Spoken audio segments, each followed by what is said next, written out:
Yo, this is Ali G, and I'm campaigning for Nobody Cares for Academic Affairs.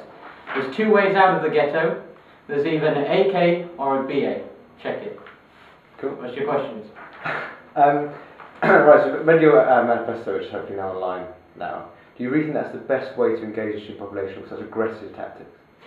The population of the students is not actually engaging. So the aggressive you can get, the easier it is. Like, people need aggression in order to actually get the picture sometimes, and this is why this campaign is as it is. Nobody cares. Do you think it's appropriate for this university to use swear words in your manifesto? Nobody cares. Nobody cares. Nobody cares. Everybody uses swear words all the time. Go to the O2 Academy on a night out, shebang or whatever. Everybody uses swear words. You know, it's like part of the modern tongue. Like, nobody has ever not used a swear word. Have you swore before? Oh, not a published publication. Well then, there you go.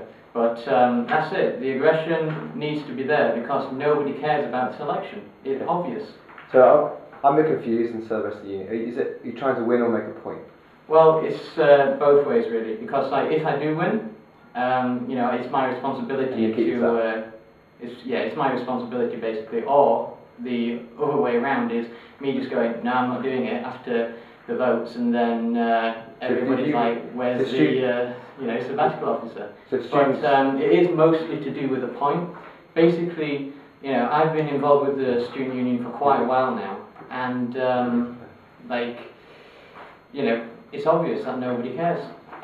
So I disagree with that completely. You would, because you're a sabbatical officer, and you know, basically you're paid by the union as campaigns and involvement to make people care.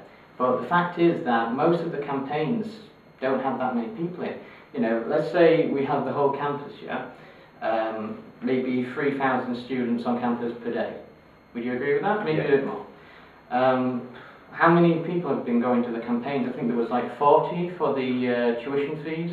10, 50. And basically 350 people went down to London. 300 people went to London, but not the local election, not the local demonstration. And in addition to that, you know, we didn't have a walkout, we didn't have anything. So basically, this isn't anything to do with, you know, academic affairs per se with the role, but it just seems that, you know, nobody is actually getting the message out there, and it's not what's in this building that counts, it's out there, you know. It's like what's in Ken Edwards, what's in Bennett, what's in the field in Johnson, you know. It's Attenborough Tower, like so the library in particular. On-campus students worth more than distance learning students? Distance learner students are completely different, and they need a separate approach. You can't put them with the, you know, just pigeonhole them with everybody else. They need a separate approach, and they need to... Have you researched this tool? I have researched everything. Have you looked at distance learning engagement strategy then? I'm sorry? You looked at distance learning engagement strategy, what we've been doing distance learning last Yes, and it's not been effective whatsoever. It's been rubbish. Absolutely rubbish. You've had a few good cases. Like what? Where you've basically gone out there and... gone out where? Sorry? Gone out where? And what are these cases? It's like... Well, let's put it this way, yeah? Let's put it this way, yeah? How many distance learners do we have? 10,000. Right. Have you actually got all of those 10,000 engaged? Let's say, have you got 25% of those engaged? No. Have you got like 3% of those engaged? Yeah, definitely. No. So you see, 300. Do you think this ridiculous charade is going to get engaged? This is not a ridiculous charade. This is basically making a point to everybody out there that nobody cares about this election. Okay, so start from scratch. So you were a union Let's not start from scratch. So you were a union officer a few years back. Yeah. And you were quite engaged, and you were...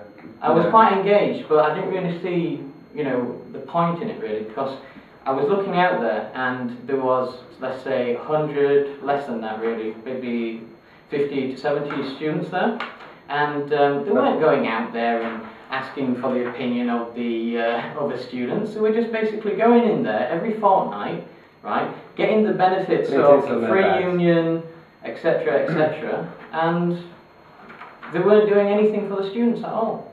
And so this is what this campaign is about. So your campaign of aggressive tactics.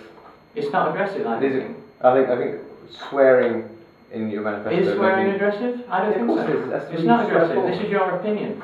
I thought this was an objective interview. This isn't an objective interview. This is basically you looking out for your mate, right? I'm not going to say his name, but everybody probably will know his name.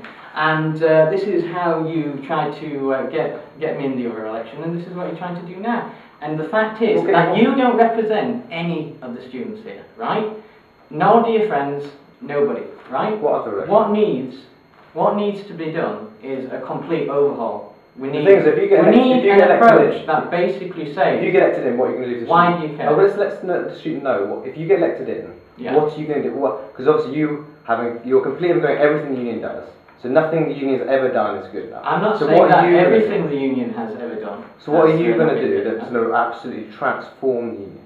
I'm basically going to go out there and engage with people. That's something that's not happened whatsoever. You think the lads' revision guide is actually engaging with people? Maybe you're engaging with, let's say, 1% of the student population at the University of Leicester who go out every night, and the sexism within that thing was completely ridiculous. What are you going to do? I'm not going to be sexist, for one thing. And what are you going to do? You must have some plans in place. I have, and this is it. Plan? I'm not going to be sexist. I'm not going to have any pre-ideas as to what the students want, and I don't have any, bias to a particular, subgroup of the university. If anybody comes up to me and says, I've got a problem with my academic course or with my personal tutor or whatever, right? This is what academics affairs officers should do. This is what, they should get out there. They should actually go out there, talk to people, talk to students, talk to tutors, find the problems out there, and then come back and then do it. All the candidates agree with you on that point. But I actually want to know. Well, what's the track record of this? It's not happened whatsoever. I would disagree with that. Well, you would disagree, because you are part of this group that basically are here now, not really caring about anything out there. I think most would disagree on that as well. You would disagree. Is disagreeing with everything? Right. Anyway, so what are you going to do, mate? What makes you a credible candidate in terms of your actual skills? So what are you? So if you get skills. So people going to vote for you. They put right. They agree with your policies. They say, right, this is the guy I want to transform the unions and take. What's your plan? What's your vision for the student union? Like, let's say, where do you want the union to be in, let's say, 18 months time? Okay. Well, with you, with me there, I want to help basically engage with the students a lot more. Tangible goals. And with tangible goals, whatever like they what? are. Basically, I would like more feedback with exams and with coursework, which the incumbent, Alex Nutt, said that he would do, but it's not happened.